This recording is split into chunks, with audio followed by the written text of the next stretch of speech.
If Zelensky changes his posture, his focus, his gratefulness, as you guys have talked about, would there be a consideration of bringing the aid back on, or is that an indefinite pause, a long-term pause? Do you see it? No, look, the president has been very clear. He wants the Ukrainians to come to the negotiating table. I think when the Ukrainians come to the negotiating table, everything is on the table. What about the pressure on Russia? President Zelensky? Look, I think the most important thing, a lot of people have made this about public statements. President Zelensky needs to say that he's committed to the peace, or President Zelensky needs to apologize to the president. The public stuff doesn't matter nearly as much as what are the Ukrainians doing to meaningfully engage on what a peaceful settlement would look like. We need the Ukrainians privately to come to us and say, this is what we need, this is what we want, this is how we're going to participate in the process to end this conflict.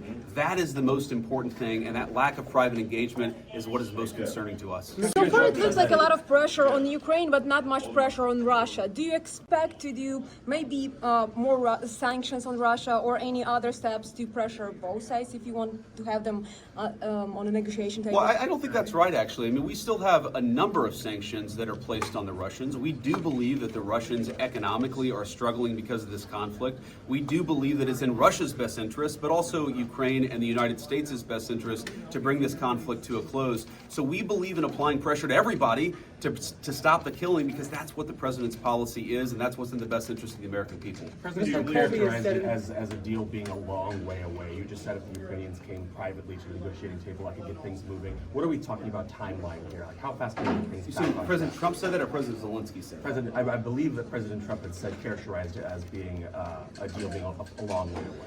So I know that President Zelensky said that, but what I think the president has said is that we can make a deal.